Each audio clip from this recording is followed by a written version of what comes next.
nothing else, to work with adults and have them listen to you. Every word, they're listening to you and they're saying, you know what, that's right, you know, you're right, you know. Kids can do a lot better job than some adults think they can.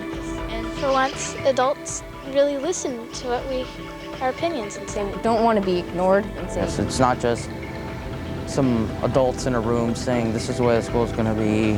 Tell the architects what we think we want. For 2 days, students talked and adults listened, and from that It was point, then that we realized that we had the wrong people running the show, that we really needed to have the students leading and the adults paying attention.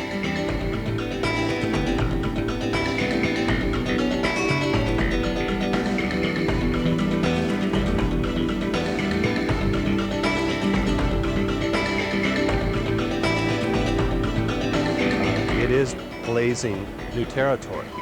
It's not blazing new territory to say that we're going to have a few students involved, but it's blazing new territory to say that we're really going to listen to them and that we're really going to act on their advice, and that we're going to do that responsibly.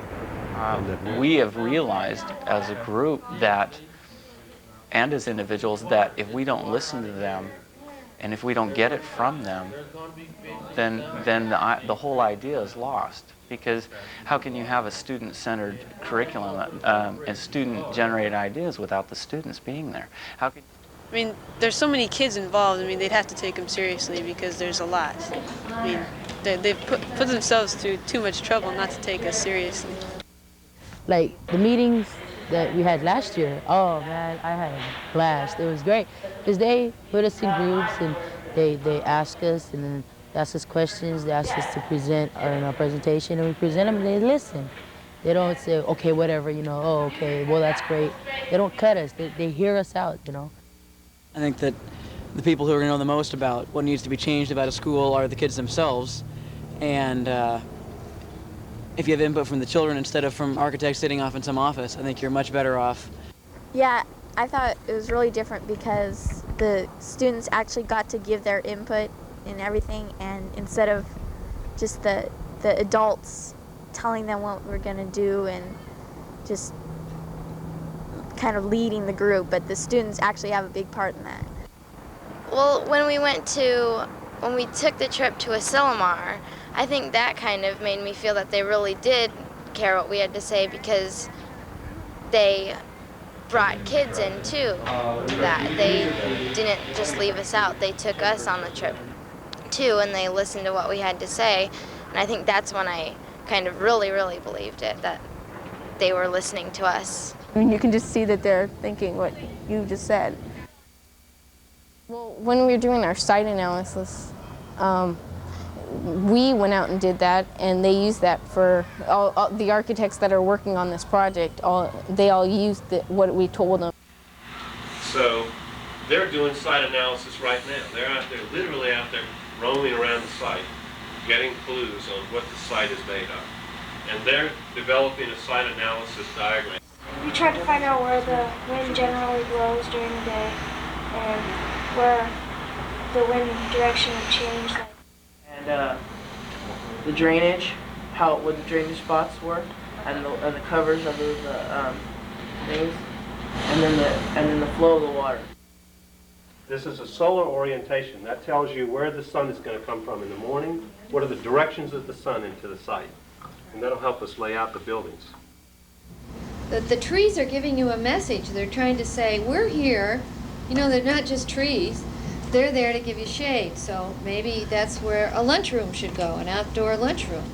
And we also asked some of the gardener people that work there. And there's mostly Bermuda grass, except for there's also bluegrass. Then there's eucalyptus trees, ash trees. These are wood chips. Planted in grass. Maple, young, planted in grass. Okay. Do any of you have any questions you want the history committee to ask? So that's one of the things we're going to be looking at is how the Earth changes, and that's called topography. The whole area is slanted. The east side is higher than the west side. Now, the farm is the farm, and we don't want to do anything that totally makes it look like a school, right? So the best thing to do is to keep as much of the farm that's already there. Also discussed how we could keep those animals there and help them and try not to destroy the way they're living right now. We had just have where the fences were, all the fences, and like how high the slopes were. You guys have the most information that exists anywhere in the whole world on this site, right now. And that good ideas come from a lot of different places, and it really doesn't matter in the end who had the idea. The only thing that's important is that those ideas are good ideas. And I think what we've discovered so far in this process is that some of the people who have the best ideas are the kids. The idea of having a rich environmental center was straight from student input. The idea of perhaps having a conference center was also based on student input.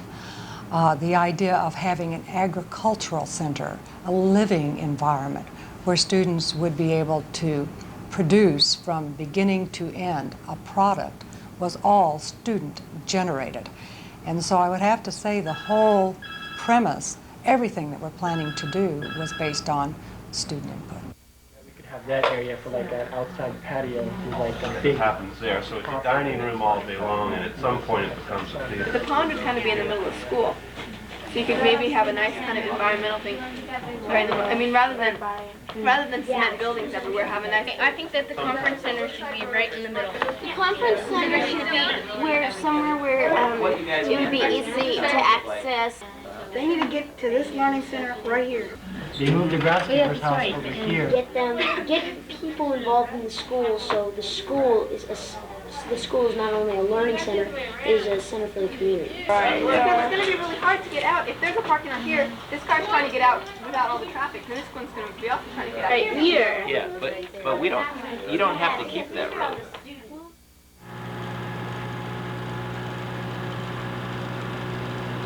When things are pointed out to us, we, like Doug, he'll tell us what he's showing us and the background behind it, and so it's just not like I'm taking a blind picture. Oh, that's kind of pretty. I take the picture, which is something I want to do, but then I'm also learning while I'm taking the picture. It's the way that that's the way that I learn. It just gives you a basic understanding of what's around you. So you're not, just like she said, you're not going around taking pictures of things and not knowing what they are. Doug just gives you an idea of what everything is. So we're out there taking pictures just for the Brookside project. They want pictures of what the Delta environment and the animal life and all that kind of stuff is like out there. I think it's more about real life when you get to go out and do that, and so I think that'd be a great opportunity. If that's what school is like, it'd be a lot more fun.